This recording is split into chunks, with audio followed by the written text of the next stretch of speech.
வாங்க வணக்கம். இன்னைக்கு கேழ்வரகு மாவில் மோர்களி எப்படி செய்யறதுன்னு பார்க்கலாம். அதுக்கு நான் 2 அழாக்கு கேழ்வரகு மாவு எடுத்திருக்கேன். நீங்கள் உங்கள் தேவைக்கு கேழ்வரகு மாவு வீட்டில் திரிச்ச மாவாக இருந்தாலும் பரவாயில்ல, கடையில் வாங்கின பேக்கெட் மாவாக இருந்தாலும் பரவாயில்ல, ரெண்டுத்தில் எது வேணாலும் எடுத்துக்கலாம். அதை ஜலிச்சிட்டு ஒரு பாத்திரத்தில் சேர்த்துக்கோங்க. தேவைக்கேற்ப உப்பு, அரை டீஸ்பூன் பெருங்காயம் சேர்த்து கலந்து விட்டுக்கிட்டு, மோர் கொஞ்சம் புளிப்பான மோராக இருந்ததுன்னா இதுக்கு அவ்வளோ ஒரு சூப்பரான டேஸ்ட்டோடு இருக்கும். இது புளிப்பு பிடிக்காதவங்க நார்மலான மோர் எடுத்துக்கோங்க.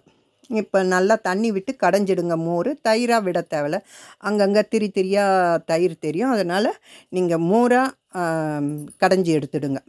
மோரில் தண்ணி சேர்த்து இப்போ கட்டி இல்லாமல் நல்லா நீர்க்க கரைச்சி எடுத்துக்கோங்க. ரவா தோசைக்கெல்லாம் செய்வோமே அந்த அளவுக்கு நீர்க்க கரைச்சி எடுத்துக்கோங்க. எவ்வளோ நீர்க்க இருக்குதோ அவ்வளோ சாஃப்டாக இருக்கும். இப்போ ஒரு தாளிப்புக்கு ஒரு வெங்காயம் பொடி பொடியாக நறுக்குந்து, ஒரு இனுக்கு கறிவேப்பிலை, மோர் மிளகா, பச்சை மிளகா, இல்லை செவந்த மிளகா எது வேணாலும் எடுத்துக்கோங்க. ஒரு வானலில் 4 ஸ்பூன் நல்லெண்ணெய் விட்டு காஞ்சதுக்கப்புறம் அரை டீஸ்பூன் கடுகு, 1 டீஸ்பூன் உளுத்தம்பருப்பு, 1 டீஸ்பூன் கடலைப்பருப்பு தாளிச்சிட்டு மோர் மிளகா சேர்த்து நல்லா செவந்து வந்ததுக்கப்புறம் வெங்காயம் கறிவேப்பிலை சேர்த்து நல்லா வதக்கிடுங்க. இப்போ கரைச்சி வச்சுருக்கிற இந்த கேழ்வரகு மாவை நல்லா நீர்க்க இருக்கட்டும். இது மாதிரி அதை அடுப்பை மீடியம் ஃப்ளேமில் வச்சுக்கிட்டு கொஞ்சம் கொஞ்சமாக சேர்த்து நல்லா கிளறி விட்டுக்கிட்டே இருங்க. இப்போ தேவைப்பட்டால் நீங்கள் நல்லெண்ணெய் சேர்த்துக்கோங்க. உப்பு சரியாக இருக்குதான்னு பார்த்துக்கோங்க. இது மாதிரி சேர்த்து நல்லா கிளறி ஓரங்கள்லாம் நம்ம எடுத்து விட்டு, அடிகனமான பாத்திரமாக இருந்ததுன்னா இது நல்லா ஒட்டாமல் நல்லா செண்டாட்டம் கலந்து வந்துடும். இது ஒரு 10 நிமிஷத்துக்கெல்லாமே அழகாக வெந்து நல்ல சாஃப்டான களியாக வந்துடும். இது நல்லா ஆறுனதுக்கப்புறம் கூட அவ்வளோ சாஃப்டாக இருக்கும். இது மாதிரி நல்லா கலரி கொடுத்துக்கிட்டே இருங்க. நல்லா வெந்தது நமக்கு தெரியும், கலர் மாறி இருக்கும். நம்ம எடுத்து பார்த்தோம்னா கையில் ஒட்டாமல் வரும். அந்த மாதிரி வந்ததும் ஸ்டவ் ஆஃப் பண்ணிவிடுங்க.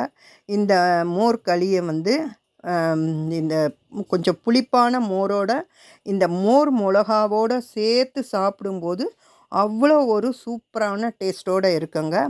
இது பச்சரிசி மாவில் அரைச்சிட்டு கொஞ்சம் புளிக்க வச்சுட்டு ஒரு 6 மணி நேரம் அதில் மோர் விட்டு இதே மாதிரி தாளிப்பு கொடுத்து செய்தோன்னா பச்சரிசி மாவில். இது கேழ்வரகு மாவில் மோர்களி, இதுவும் அவ்வளோ ஒரு சூப்பரான டேஸ்ட்டோடு இருக்கும். கண்டிப்பாக இந்த மோர் மிளகாவோட அந்த சாப்பிடும்போது அவ்வளோ அருமையாக இருக்குங்க. நீங்களும் செய்து பார்த்து எப்படி வந்ததுன்னு கமெண்ட்டில் சொல்லுங்கள். அப்படியே உங்களுக்கு பாரம்பரிய ரெசிபி என்ன தெரியும்னு கமெண்ட் பண்ணுங்கள். சப்ஸ்கிரைப் பண்ணுங்கள், லைக் பண்ணுங்கள், ஷேர் பண்ணுங்கள். தேங்க்ஸ் ஃபார் வாட்சிங்.